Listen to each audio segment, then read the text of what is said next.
right? You aren't even worth my time. You aren't even worth my time to lift my hand to smack you. You're not even worth my time to feed or care. That is a deep-rooted message, and that can be very traumatic as well. And so neglect is an important thing to think through, as well as the abuse number 6, which, physical, sexual, and emotional abuse. And that's another thing that's understated. There are many people that have grown up in emotionally abusive homes, so they may have never been touched, but they have been yelled at and they have been belittled. And many of our youth may have not been experienced being spoken to about how they have value and worth, as a person. And so that's a really important thing to think through.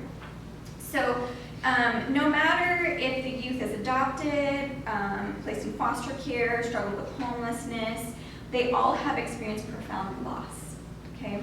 And so it's important for us to understand that everyone processes loss differently. And as mentors, you just have to be mindful of that and remain open to their feelings and thoughts because their journey is different from their neighbor's journey.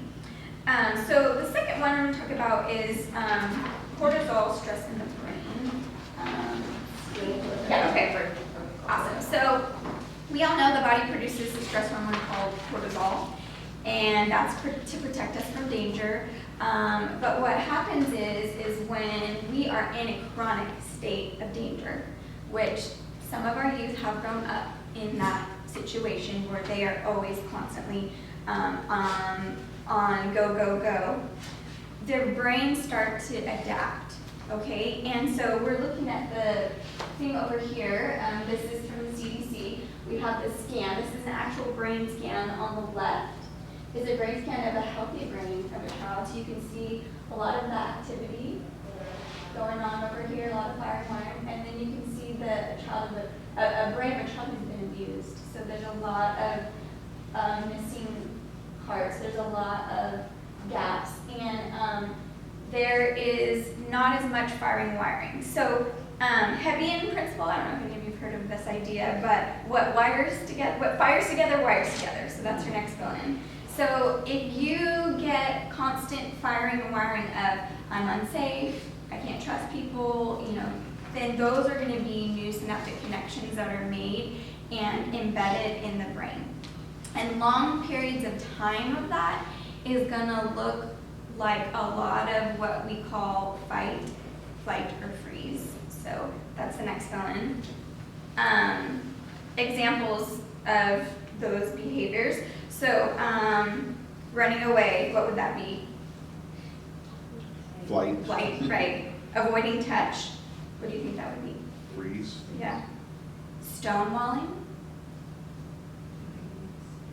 Yeah. What is that one? Stonewalling. Do you know what so stonewalling is when the person just turns cold and they're either panicking or they're struggling to get their words out, and so their brain they literally shuts down. I remember one time my daughter, who's at foster care, she stonewalled and then she fell on the ground in the middle of a field trip in the zoo. Because she couldn't take any more, and so she just, But in an adult, that may look like I'm just going to stonewall you, and I'm not going to talk to you. I'm not going to answer that question. I'm going to ignore you. Aggression, fight, yeah, and no eye contact. Yeah.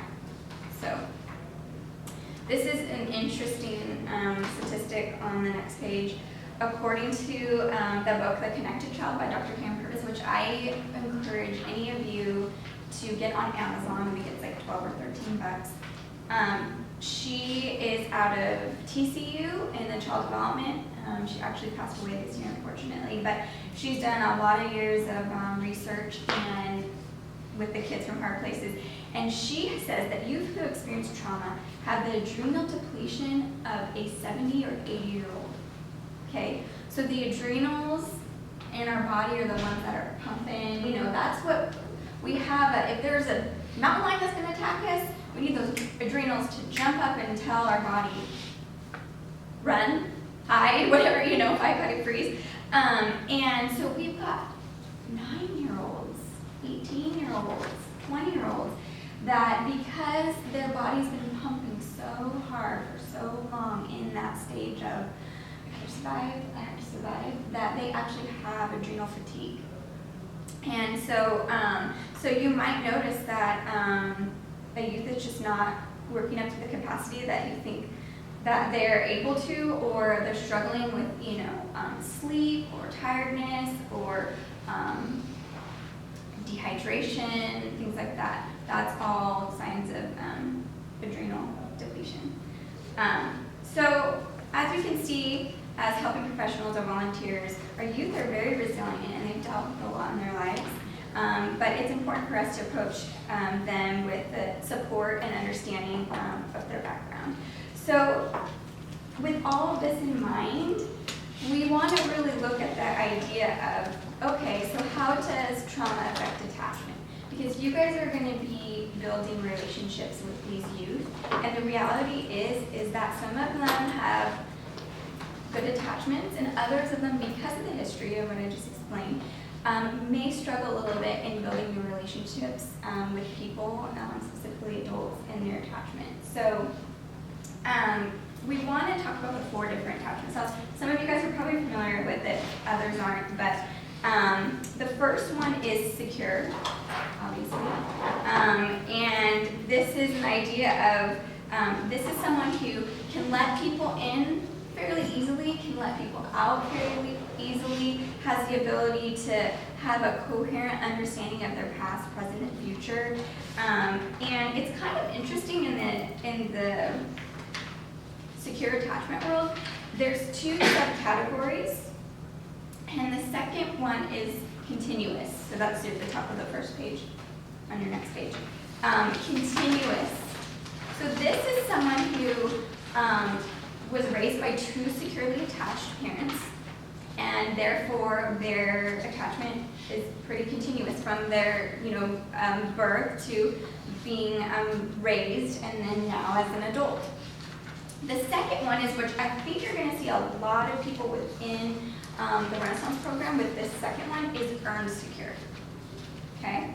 So the earned secure characterizes someone who did not appear to have that kind of upbringing, did not have securely attached parents, or one was securely attached, maybe one wasn't, oftentimes experienced trauma, but over the years has been able to make sense of their life, their history, their past, and is able to kind of tell their story coherently and is able to securely attach with adults in their life. And the great thing about this, just as I share about it, is you can start in one attachment style, but you can move and grow to another. So if you're seeing youth, as we're talking about some of the other ones that are not secure attachments, part of what you can really think through is how can you kind of encourage them or empower them to kind of get to that place where they have, through your relationship, because there's a lot of power in your relationship with them. Okay, so the second is dismissing. And so obviously it explains itself. They've had an upbringing where people have been emotionally unavailable, distant, rejecting, and therefore they themselves have trouble with vulnerability, dependence, interdependence. And so this tends to be someone who is really left brain. So they don't want the right brain emotions kind of flooding. They shut that off and they kind of work more logically. So that's a dismissing attachment. And a person like this is typically characterized as emotionally distant. So that's your last one, is emotionally distant. So it's dismissing is the attachment category, and then emotionally distant is the precursor. So the third one on your next page is entangled and preoccupied, and this tends to be someone who's characterized by anxiety or ambivalence in creating new relationships.